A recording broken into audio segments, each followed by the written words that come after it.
राजस्थान की सरकार अपने नागरिकों के लिए एक बहुत ही अच्छा तोहफा लेकर के आई है। एक बहुत ही अच्छा अधिकार उसने दिया है।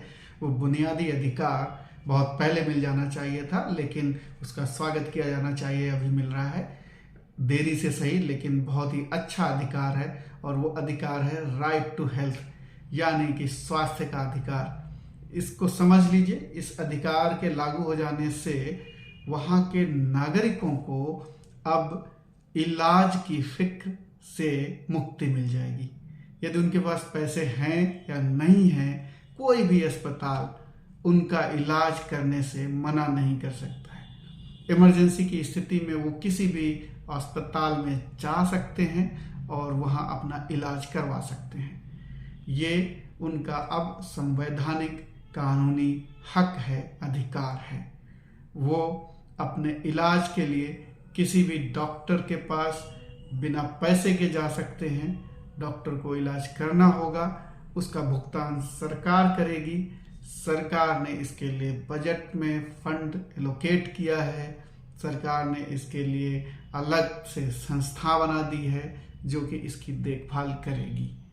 तो ये बहुत ही अच्छा अधिकार है, बुनियादी अधिकार है, जो बहुत पहले मिल जाना चाहिए था, लेकिन आज मिल रहा है। चलिए, इसका स्वागत किया जाना चाहिए। और आज मैं क्यों बार बार ये कह रहा हूँ कि ये बहुत पहले मिल जाना चाहिए, इसके पीछे आपको जरा हम ले चलते हैं और बताते हैं कि इसके पीछे की वजह क्या है। दरअसल जब अपना संविधान यानी देश का संविधान लागू हुआ तो उसमें ये जरूरी बातें पहले ही डाल दी गई थी। इसका जो संविधान का जो सबसे इम्पोर्टेंट हिस्सा है, जिसको मूल अधिकार वाला भाग जिसे कहा जाता है, तो मूल अधिकारों में ही डाल दिया गया था एक आर्टिकल, एक अनुच्छेद 21, जिसमें कहा गया है कि हर नागरिक को गरिमापूर्ण जीवन जीने का अधिकार संविधान देता है।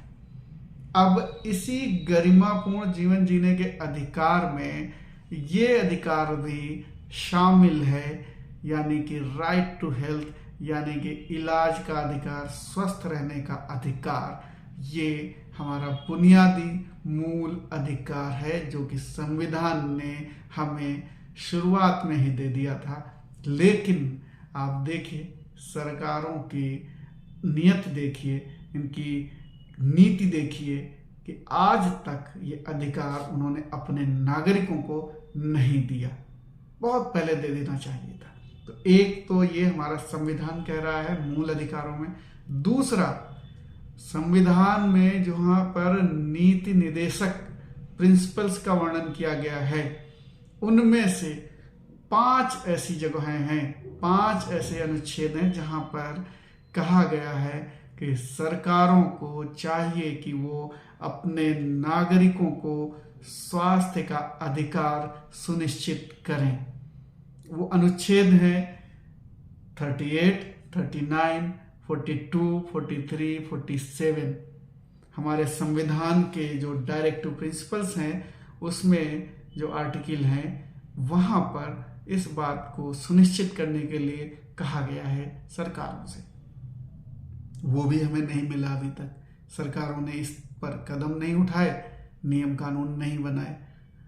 इसके अलावा सुप्रीम कोर्ट ने 1996 में एक केस आया उनके पास, पश्चिम बंगाल खेत मजदूर समिति का, जिसमें सुप्रीम कोर्ट ने एक कहा कि चूंकि भारत एक कल्याणकारी राज्य है, इसलिए इसको सुनिश्चित करना चाहिए कि देश के नागरिकों को चिकित्सा सुविधा मिले, पर्याप्त चिकित्सा सुविधा मिले। ये लोक कल्याणकारी राज्य यानी देश का ये बहुत ही जरूरी हिस्सा है कि वो अपने नागरिकों को ये सुविधा सुनिश्चित करें। तो ये 3 जगह आपने देखा, सुप्रीम कोर्ट ने कहा, मूल अधिकारों में कहा गया, डायरेक्टिव प्रिंसिपल्स में कहा गया है। इसके अलावा 1946 में WHO बना। WHO में भी यानी वर्ल्ड हेल्थ ऑर्गेनाइजेशन में भी ये बुनियादी सिद्धांत था उसका कि किसी भी हालात में, किसी भी देश में, कहीं भी कोई भी नागरिक ऐसा ना रहे जिसको चिकित्सा इलाज ना मिले। किसी भी जाति, धर्म, संप्रदाय, लिंग, समुदाय का व्यक्ति हो, उसे ये बुनियादी हक मिलना ही चाहिए। इसी बुनियाद पर WHO बना।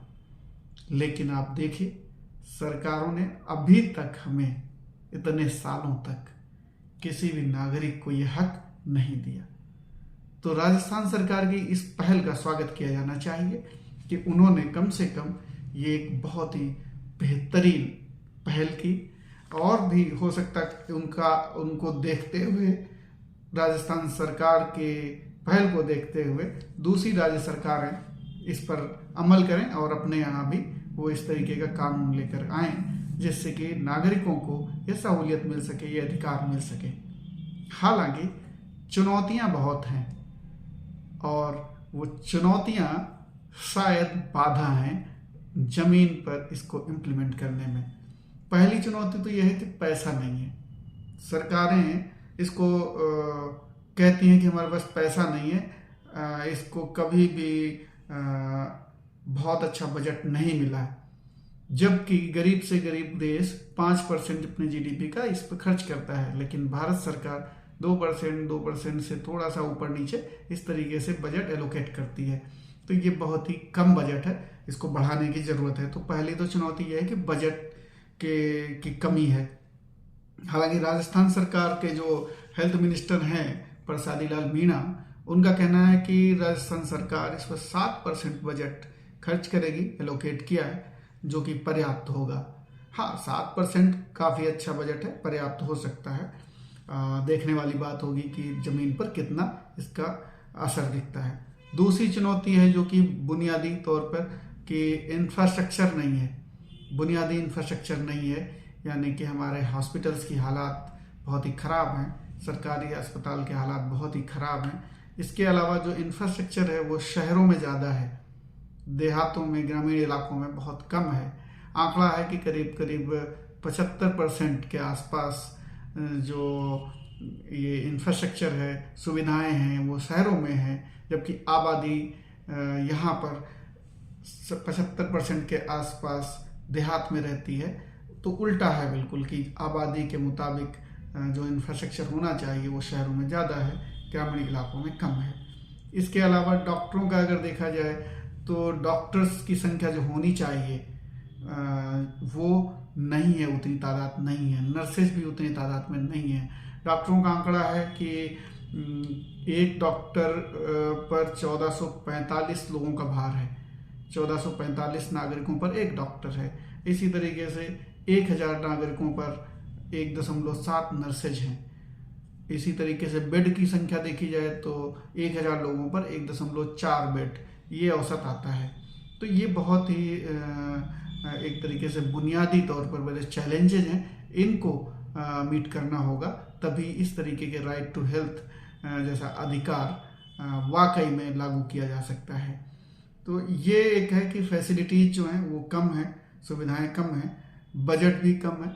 तो ये चुनौतियां हैं, इन चुनौतियों को पार पाना होगा।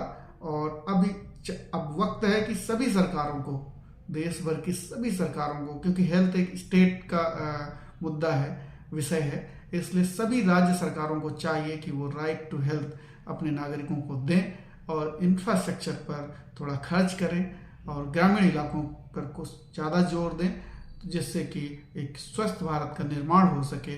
और स्वस्थ भारत होगा तो निश्चित तौर पर विकसित भारत होगा। तो इसी पॉइंट के साथ, इसी बिंदु के साथ आज का एनालिसिस यहीं ख़त्म करते हैं। फिर किसी मुद्दे पर मिलेंगे, तब तक के लिए नमस्कार।